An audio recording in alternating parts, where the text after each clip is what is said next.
Olá, pessoal, tudo bom? Hoje a nossa aula é sobre fotossíntese e quimiossíntese, tá? Então vamos lá, vamos falar agora da fotossíntese. Características gerais dos cloroplastos. Vocês sabem que cloroplastos são as organelas que realizam a fotossíntese, né? Então a clorofila, ela encontra-se nos tilacoides, onde ocorre a absorção de energia luminosa. O conjunto de tilacoides chama-se grano e o conjunto de grano chama-se grana. No estroma não há participação de energia luminosa, porque a clorofila ela fica dentro dos tilacoides.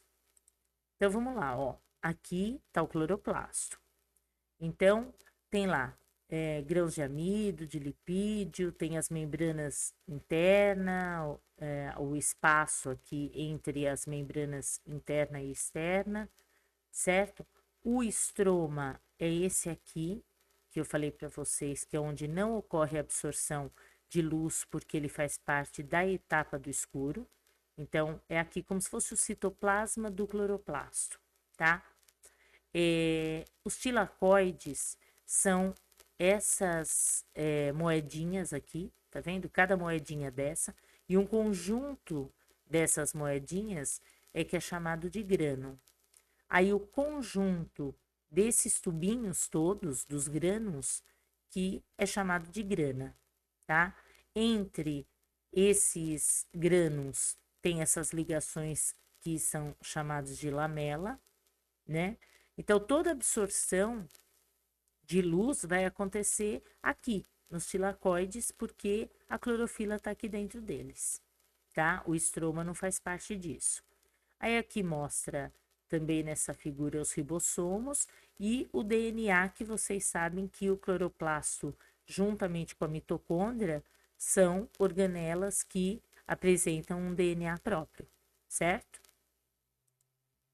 Tá, então aqui está a equação geral da fotossíntese. Aqui é a equação simplificada e essa é a equação final balanceada. Então, são 6 moléculas de gás carbônico, mais 12 moléculas de água.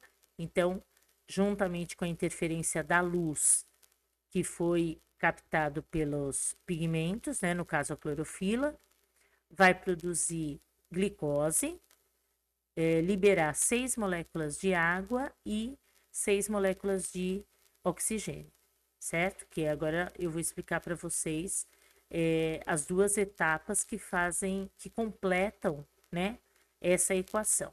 Então, assim, antigamente achava-se que o oxigênio ele vinha do gás carbônico, mas não.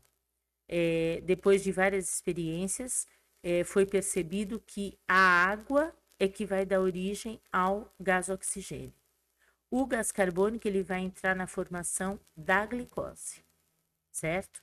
Então, gás carbônico e a glicose aqui, que fazem parte da etapa do escuro, que eu vou mostrar para vocês, e a água, que vai ser quebrada pela luz, né? E vai liberar água e o gás oxigênio, certo? Então, agora eu vou explicar para vocês todas essas etapas aqui. Então, vamos lá, etapas da fotossíntese. Tem a etapa fotoquímica, que é chamada de fase clara, onde tem a fotofosforilação cíclica e a fotofosforilação acíclica, certo? Dentro dessa fotofosforilação acíclica, tem a fotólise da água, que eu vou explicar para vocês junto aqui. E tem a etapa química, que é chamada fase escura, que é o ciclo de Calvin-Benson, que também é conhecido como ciclo das pentoses, tá? Então, vamos lá. Vamos ver primeiro a etapa fotoquímica, que é a fase clara. Então, vai acontecer nos tilacoides, que são aquelas moedinhas, né, que eu falei para vocês. Tem produção de ATP, tá? Então, a energia da luz, ela vai ser transferida para o ATP na forma de energia química, certo? E vai ficar acumulada na ATP. Ocorre a fotólise da água, que também é chamada de reação de Rio, tá? Então, lise, quebra. Quebra da água pela luz. Foto é luz, certo? O oxigênio liberado para o ambiente, ele veio a partir da fotólise da água, certo? Que foi aquilo que eu falei para vocês lá na equação. Então, olha aqui.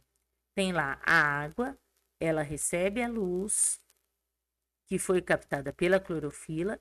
Então, aqui ela é quebrada e 4H+, são transferidos para o NADP. Esse NADP é um aceptor de hidrogênio, igual eu expliquei para vocês lá na aula da respiração.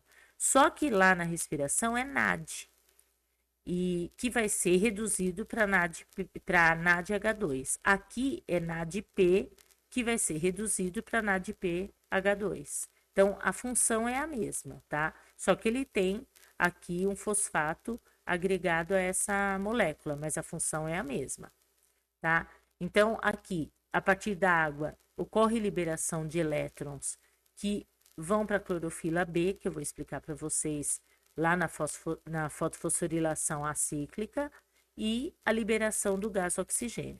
Então, aqui nesse slide eu estou explicando para vocês a fotólise da água. Então, essa água foi quebrada pela luz, ela liberou H+, esses hidrogênios foram aceptados pelo NADP, que é uma molécula que vai aceptar hidrogênio e vai reduzir para NADPH2, e os elétrons que saíram dessa molécula de água vão voltar para a clorofila B e ocorre a liberação do oxigênio a partir da quebra da molécula, certo? Então, esse é o esquema da fotólise da água. Só que vocês vão ver que nós vamos ter que falar dele juntamente lá na fotofosforilação acíclica, tá? Então, eu volto a falar aqui. Ocorreu a formação do NADPH2, né? Os hidrogênios foram liberados pela água, pela quebra da molécula, e foram captados pelo NADP. Então, aconteceu a redução, certo? Então, agora vamos lá. Fotofosforilação cíclica. Aqui não tem a participação da fotólise, tá?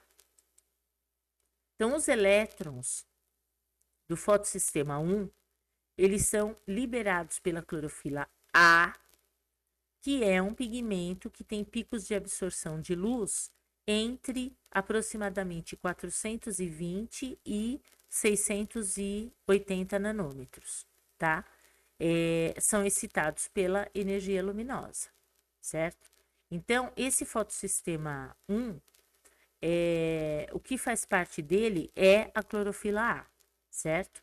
E que é um pigmento que vai ter essa absorção aqui, olha, por exemplo, aqui tá A, nesse esquema eu já vou explicar para vocês a B, que faz parte do fotossistema 2. Mas os picos de absorção são esses, ó. Esse é o da clorofila A.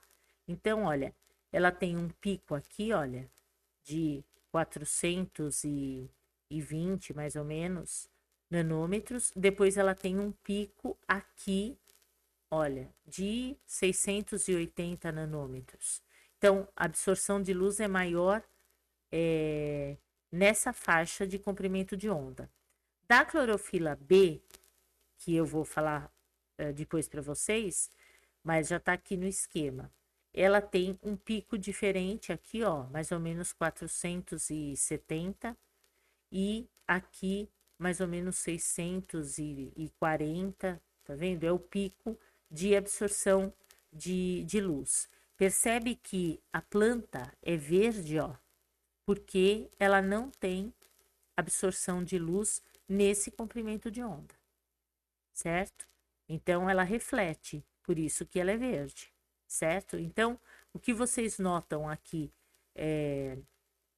nesse slide aqui é que o comprimento de onda é maior aqui nessa parte azul violeta, e na parte vermelha aqui, é onde a absorção vai acontecer numa taxa maior, certo? Então, aqui os elétrons, eles são captados por um composto que atua como um aceptor de elétrons. Esse composto é chamado ferredoxina, certo? Então, esses elétrons saíram da clorofila A e foram aceptados pela ferredoxina. A ferredoxina, ela vai transferir esses elétrons para uma cadeia de aceptores, sendo que durante esse transporte, esses elétrons vão liberando energia, tá? E aí vai acontecendo a formação de ATP. Esses elétrons agora têm um baixo nível de energia, porque eles foram transferidos, e eles vão retornar para a clorofila A do fotossistema 1. Então, por que é chamado fotofosforilação cíclica? Porque os elétrons que saíram da clorofila A, eles foram transferidos, eles serviram para a formação de ATP, mas eles voltam para ela. Então, por isso que é cíclica, tá? Vocês vão ver a diferença aqui depois no outro slide, que eu vou explicar da acíclica, porque não fecha, não volta para a mesma clorofila. Então, essa é a diferença. Então, cíclica é porque os elétrons estão voltando para a clorofila A, que é a clorofila que participa dessa fotofosforilação cíclica, é só ela, tá? Na acíclica é que vocês vão observar que são as duas clorofilas, a A e a B. Então, olha aqui. Tem lá a clorofila, que aqui está mostrando mais ou menos o comprimento de onda que ela absorve, que é por volta de 680 nanômetros, 700. Então, ocorre a absorção da luz pela clorofila, liberação de elétrons excitados pela luz, aí ocorre o transporte de elétrons, certo? Pelos compostos, entre eles a ferredoxina, que vocês viram, aí vai liberando energia suficiente para a formação de ATP, então já tem o ADP, aí ele se junta ao fosfato e forma ATP, nessa transferência de elétrons, né? E aí o elétron volta para a clorofila A, certo? Então, esse é o esquema da fotofosforilação cíclica. Cíclica porque ele saiu dela, transferiu para tudo e voltou para a mesma clorofila, que é a clorofila A, certo? Agora nós vamos falar da fotofosforilação acíclica. Então, aqui não volta para a mesma clorofila. Então, os elétrons da clorofila A, eles são excitados pela energia luminosa e captados pela ferredoxina. Mesma coisa. Só que esses elétrons, eles não são transferidos para a cadeia de aceptores de elétrons, como aconteceu lá na cíclica, tá? Eles são captados pelo NADP e vai ocorrer a redução para NADPH2, tá? Quando eles receberem os hidrogênios que vieram da fotólise da água. Então, aqui que eu falei para vocês que a gente tem que pensar da fotólise junto com a fotofosforilação acíclica, certo? Lá no início eu expliquei para vocês a fotólise, só que agora vocês têm que pensar junto, tá? Junto dessa fase, tá? Então, esses elétrons que saíram da clorofila A, eles não foram transferidos para a cadeia de aceptores de elétrons, né? E foram captados pelo NADP, houve a redução, tá? E houve a redução quando? Quando eles receberam os hidrogênios da fotólise, certo? Os elétrons, eles não retornam à clorofila A do fotossistema 1 e a energia vai ser reposta pelos elétrons do fotossistema 2 da clorofila B. Ou seja, os elétrons, nesse caso, não vão voltar para a clorofila A, mas ela vai receber elétrons para repor o que saiu dela, mas esses elétrons que ela vai receber vieram da clorofila B, que é um pigmento que tem picos de absorção diferente da A que eu mostrei para vocês, que é em torno de 470, o pico, que é naquela parte azul, né? E 640, que é, ali no comprimento de onda vermelho, certo? Os elétrons da clorofila B, eles vão ser repostos pela quebra da molécula da água.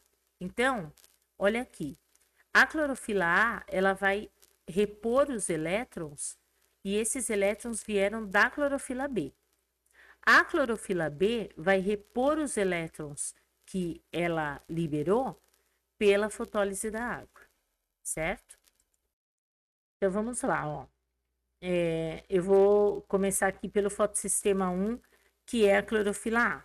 Então, ela liberou elétrons, né, através da luz, né, ela foi excitada aqui pela luz e por isso que ela liberou os elétrons. Esses elétrons foram aceptados pela ferredoxina e foram transferidos e houve aqui a redução de NADP para NADPH2, pela transferência aqui dos elétrons e também ocorre a formação do ATP, certo? Agora, nesse caso da fotofosforilação acíclica, esses elétrons não voltaram para ela, tá vendo? Então, ele saiu daqui, foi e acabou aqui. Então, quem vai repor esses elétrons que saíram da clorofila A é o que vem da clorofila B. Então, olha, aqui também houve uma excitação dos elétrons que saíram da clorofila B por conta da luz. Então, eles saíram daqui, eles foram aceptados pela plastoquinona, que transferiu esses elétrons, tá? E fizeram com que eles voltassem para clorofila A. Então, essa é a reposição que eu tinha falado para vocês. Os elétrons que saíram da clorofila A, eles foram repostos pelos elétrons que vieram da clorofila B, certo?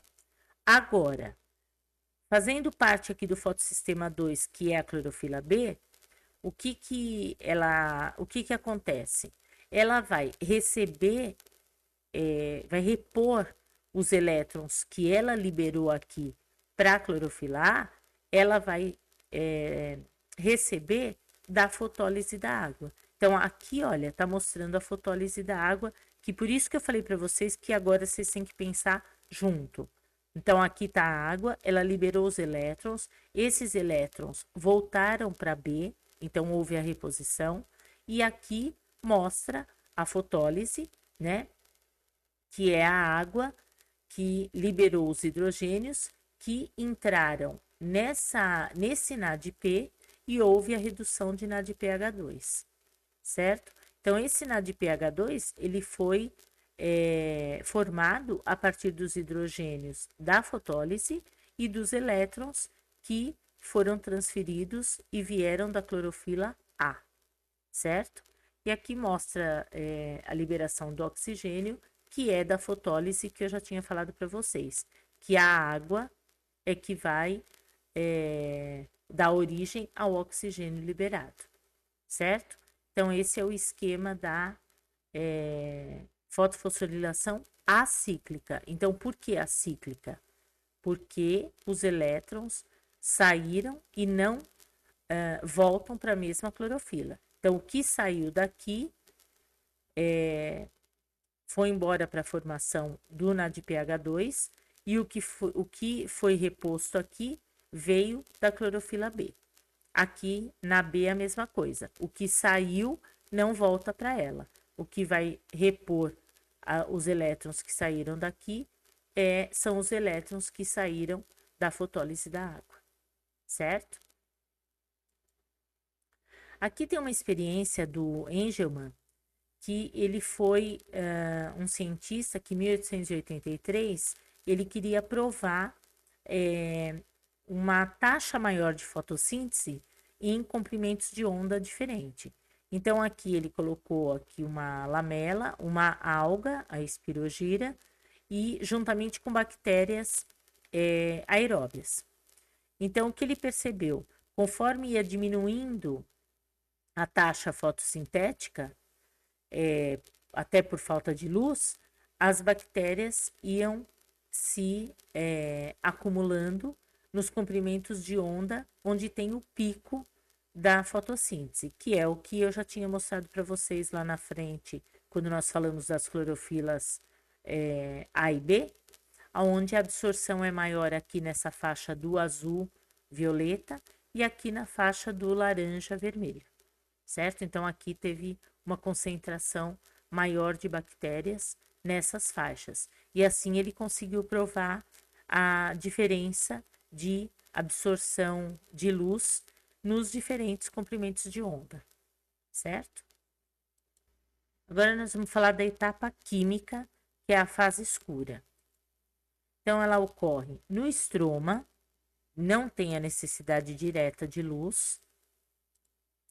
Há a participação do gás carbônico, que vai receber os hidrogênios que foram transportados pelo NADP, na forma de NADPH2, provenientes da fotólise da água. Então, assim, esse NADPH2 ele foi formado pelos hidrogênios que vieram da água, certo? Através da fotólise. Agora, na fase química, vai ocorrer a participação do gás carbônico, mas ele vai receber os hidrogênios que vieram do NADPH2. Então, ocorre aqui, na verdade, uma oxidação. O NADPH2, ele volta a ser NADP nessa etapa. Ocorre a formação da glicose, né, que é a partir desse gás carbônico. A energia para a realização das reações vem do ATP, que foi formado na etapa fotoquímica. Então, aqui vai ter o gasto do ATP que foi formado aqui, na fotoquímica, certo? Então, o ATP vai passar a ser ADP mais PI. Essas reações formam o ciclo de Calvin-Benson, que também é chamado de ciclo das pentoses, e ela inicia-se com a ribulose de fosfato, que é uma pentose, tá? E ela vai fixar o gás carbônico. Então, a fixação do gás carbônico é pela ribulose de fosfato. Então, vou explicar aqui para vocês. Ó, aqui é o estroma, certo? Então, agora toda essa fase vai acontecer aqui. Então, ocorre a entrada de 6 moléculas de gás carbônico que vão essas moléculas serão fixadas pela ribulose de fosfato, que é a pentose que eu falei para vocês. Então, aqui tem 6 moléculas de ribulose de fosfato que vão se juntar a 6 moléculas de gás carbônico, formando 12 moléculas de ácido fosfoglicérico. Então, esse ácido fosfoglicérico, ele tem 3 carbonos em cada molécula. Então, aqui houve a formação de 12 moléculas, ou seja, são 36 carbonos, certo? Então, desses 36 carbonos, então, vem aqui toda a reação para a formação de 12 moléculas de aldeído fosfoglicérico, né? Para ter isso tudo para ocorrer a produção do açúcar. Então, nessa fase, ocorreu um gasto de ATP, tá? Que passou a ser ADP mais PI. Houve a oxidação de NADPH2 para NADP, certo? Que foi formado lá na etapa fotoquímica. E aí, essas moléculas aqui, tá? A única diferença daqui para cá é realmente aqui a formação o gasto, na verdade, do ATP e a formação de ADP e PI e a oxidação de NADPH2 para NADP. Então, só aconteceu essa passagem até chegar aqui. Então, aqui continua tendo os 36 carbonos. Só que 1/6 daqui é que vai para a formação da glicose. Ou seja, são 12 moléculas, só 2 moléculas de 3 carbonos cada uma é que vai para a formação da glicose, que tem 6 carbonos. Então, de 12 passou para 10 moléculas de ácido fosfoglicérico, ou seja, são 30 carbonos, porque cada uma tem 3. Aí, desses 30 carbonos aqui, vai ter agora a fase da regeneração da ribulose de fosfato, que é ela que inicia o ciclo. Então, aqui, dessas 10 moléculas de aldeído fosfoglicérico, que tem 3 carbonos cada uma, ocorre a formação de 6 moléculas de ribulose monofosfato.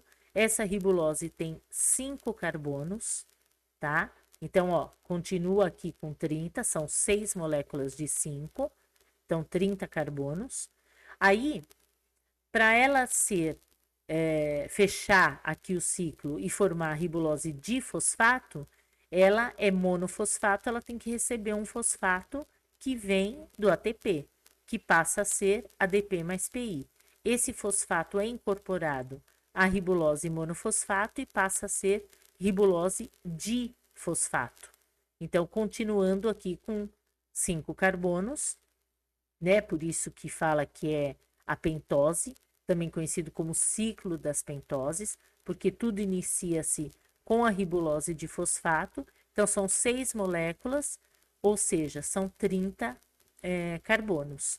Aí, quando o gás carbônico, que são 6 moléculas, vem de fora e se incorpora à ribulose de fosfato, aí sim passa a formar 12 moléculas de ácido fosfoglicérico, que contém 36 carbonos. E aí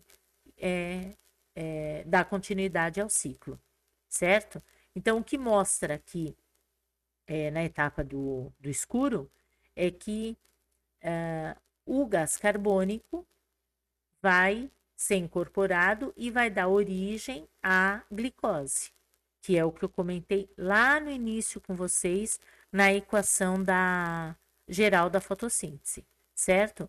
Então, aqui tem a explicação de o porquê de 6 moléculas de gás carbônico para originar aqui uma glicose. Ou seja, a cada 6 moléculas de gás carbônico ocorre a formação de uma glicose. Mas por quê? Porque na hora que vem aqui o ciclo de 12 moléculas de aldeído fosfoglicérico, 1/6 delas, que são 2 moléculas, é que vão para a formação da glicose. Os outros 5/6 vão continuar para fechar o ciclo e regenerar a ribulose de fosfato, que é o início do ciclo através da incorporação do gás carbônico. Tudo bem? Então, aqui eu coloquei esse slide só para mostrar as diferenças aqui, bem simplificadas. Então, na reação do claro, ocorreu a absorção de luz, né, através de clorofilas A e B, que vocês viram. Aí, essa água foi, na reação do claro, ela que deu origem ao oxigênio, certo? Através da fotólise da água. Aqui também houve a formação de ATP e houve a formação de NADPH2, que foram as reduções. Aí, tudo isso vai para a reação de escuro. Lá na etapa do escuro, o que aconteceu? Incorporou o gás carbônico e, através dessa incorporação, lá na ribulose, né, de fosfato, houve a formação da glicose. Então, entrou o gás carbônico e formou a glicose. E o que mais aconteceu aqui? Houve o gasto desse ATP, que passou a ser ADP mais P, que volta para a reação do claro.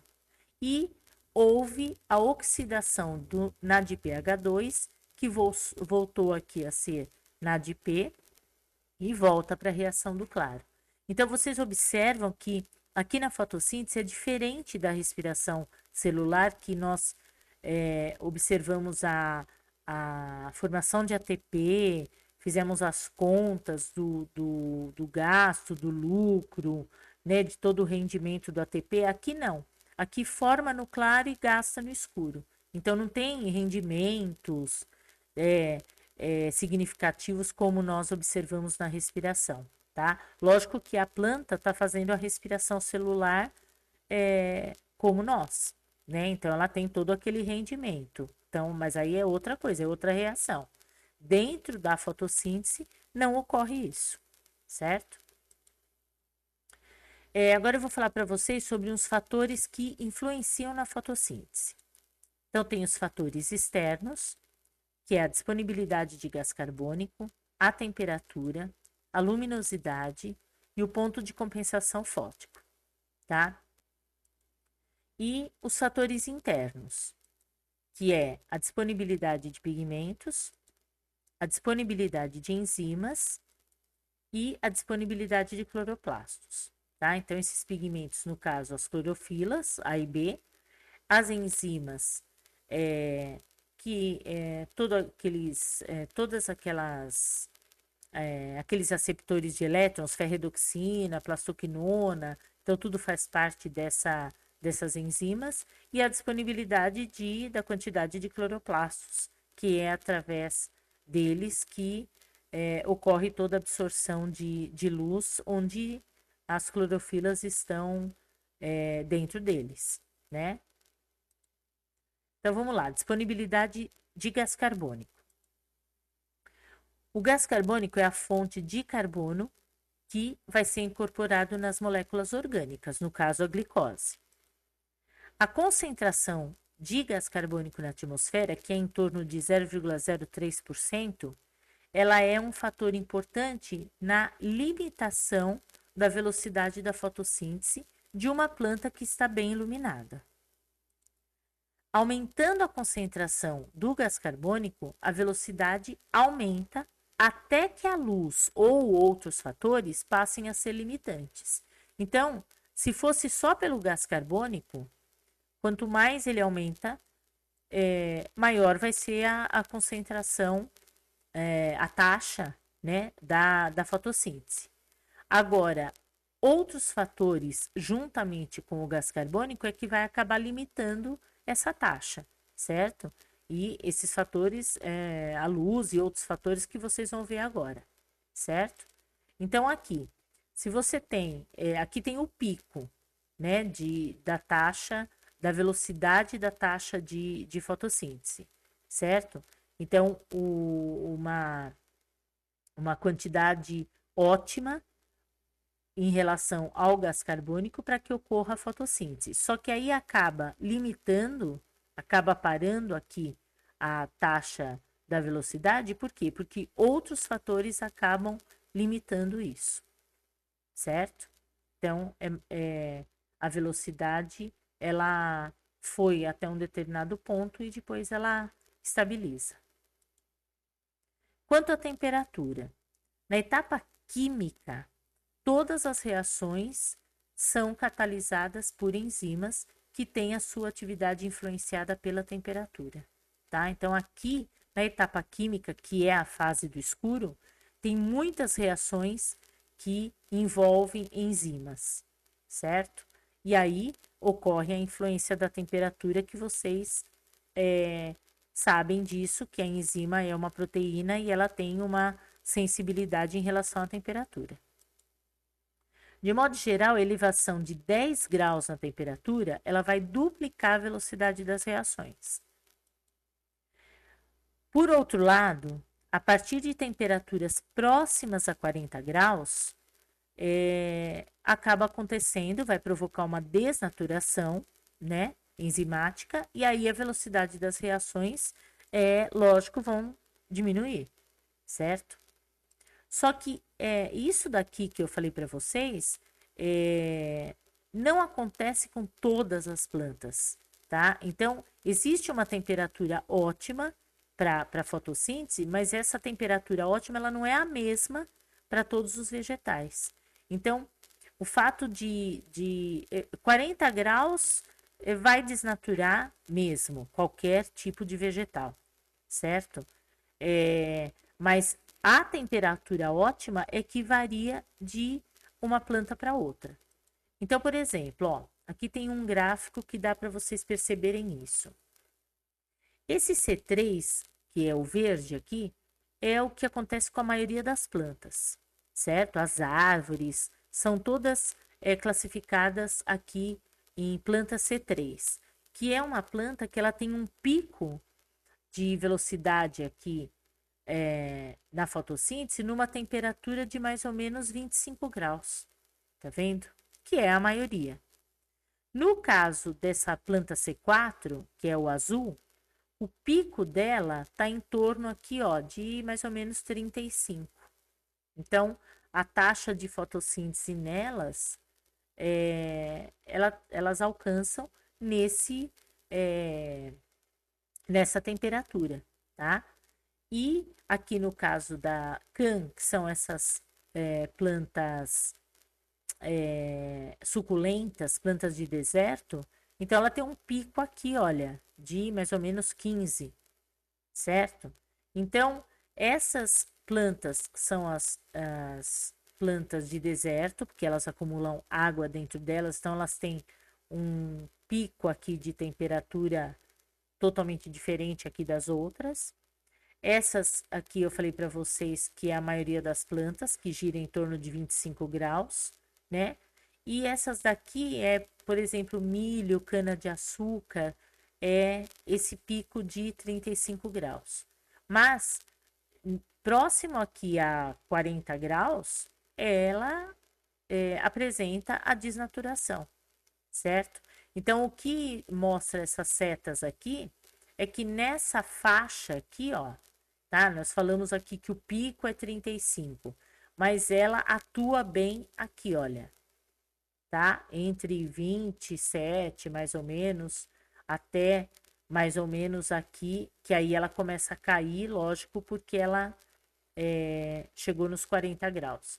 O potencial aqui da maioria das plantas também, ela vai aumentando a velocidade desde aqui, ó, tá?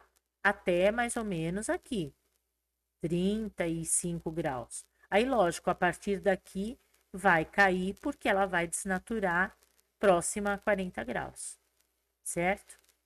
Então, o que se conclui aqui é que a taxa, a velocidade da taxa de fotossíntese, ela vai ser diferente de um tipo de planta com o outro, porque o pico que atinge da temperatura é diferente de uma para outra, certo?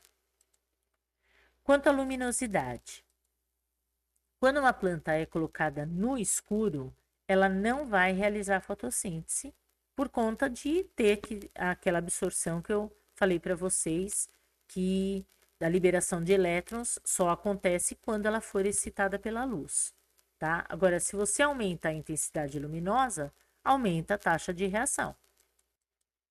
A partir de um certo ponto, novos aumentos na intensidade da iluminação não são acompanhados por elevação da taxa da fotossíntese, tá? Então tem um limite. Quando todos os sistemas de pigmentos já estiverem sendo excitados, a planta não tem como captar essa quantidade maior de luz. Isso é chamado de saturação luminosa. Então, se existiu essa saturação luminosa, não adianta mais. Ela não consegue, as clorofilas não conseguem mais ser excitadas por conta dessa quantidade a mais de luz e elas não conseguem liberar mais elétrons por conta disso. Então, aumentando-se ainda mais a exposição à luz, chega num ponto de inibição fotossintética. Então, o excesso de luz acaba inibindo a fotossíntese, certo? Então, aqui ela foi aumentando, aí ela chegou num ponto que ela para, tá? Então, chega a uma saturação luminosa. Então, ela já não consegue mais ser excitada. E se a taxa se a quantidade de luz for ainda muito maior, aí acaba inibindo a taxa fotossintética. Ponto de compensação fótico. O que é isso? É quando a velocidade da fotossíntese e da respiração são iguais. Durante esse ponto de compensação fótico, os dois processos eles são inativos. Por quê? Porque a glicose e o oxigênio que foram sintetizados lá na fotossíntese, eles são absorvidos pela respiração, tanto um quanto o outro. Por outro lado, o gás carbônico que foi sintetizado na respiração, ele é absorvido na fotossíntese, tá? Então, por isso que acaba ficando inativo, porque acaba juntando a fotossíntese com a respiração. Ainda assim, as plantas que têm um ponto de compensação luminoso alto, que é o ponto de compensação fótico alto, elas têm uma intensidade de fotossíntese maior do que a intensidade da respiração, tá? Então, acaba deixando de ficar neutro aqui, entendeu? Então, acaba tendo uma intensidade de fotossíntese maior. E aí, por conta disso, a glicose e o oxigênio que são produzidos, eles vão ser absorvidos e aí a planta cresce, certo? Porque se tivesse aqui, tem uma inativação, porque tem o que foi produzido em uma reação é absorvido na outra e vice-versa, entre fotossíntese e respiração. Só que ainda assim, a intensidade da fotossíntese é maior. Então, ainda bem, porque assim a planta vai crescer. Porque senão seria uma neutralização dos dois processos e aí a planta não poderia crescer, tá? Então, aqui, olha, esse é o ponto de compensação fótico. Então, é quando cruza aqui o crescimento da taxa de fotossíntese com a taxa da respiração. Então, nesse cruzamento dos dois, é que você tem o ponto de compensação fótico. Mas, foi aquilo que eu falei para vocês. Mesmo assim, a planta apresenta uma taxa fotossintética maior do que a taxa da respiração, e aí, por conta disso, ela cresce, certo? Agora eu vou falar para vocês sobre a quimiossíntese. O que é a quimiossíntese? Ela vai obter energia, vai ter a produção de matéria orgânica através da oxidação de substâncias inorgânicas, tá? Mesma coisa aqui, se a gente estivesse falando da fotossíntese. Qual a diferença? Não tem a utilização da luz, certo? Então, vai acontecer a produção de ATP, né? Essa obtenção de energia. Vai ter a produção de glicose, a matéria orgânica, tá? Não necessariamente a glicose, mas a produção de uma matéria orgânica. E através da oxidação de substância inorgânica. Então, a mesma coisa. Só que aqui não tem a necessidade da luz e são algumas bactérias que realizam a quimiossíntese. Então, aqui alguns substratos, né? O gás sulfídrico, tá? Que seria aqui a substância inorgânica, que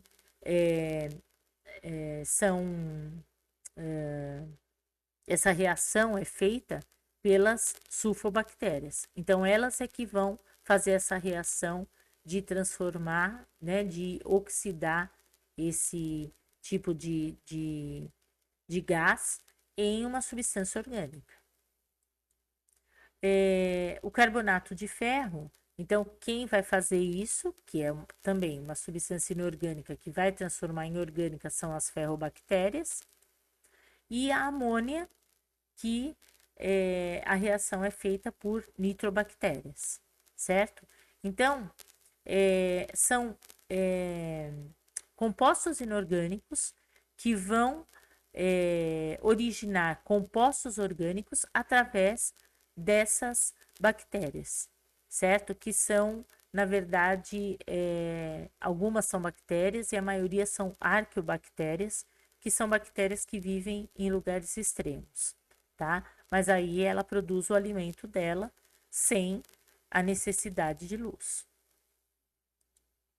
Então, aqui, olha, basicamente é isso que acontece. São substâncias inorgânicas que vão formar os subprodutos, tá? vai ocorrer aqui a liberação e a formação de energia, ocorre a absorção de gás carbônico e de água e a formação de substâncias orgânicas, que no caso é o alimento de, dessas bactérias, certo? Tanto bactérias extremas quanto as bactérias comuns, né? Que vivem em qualquer lugar, certo? Bom, pessoal, eu espero que vocês tenham entendido e até a próxima aula. Um beijão para vocês. Tchau, tchau.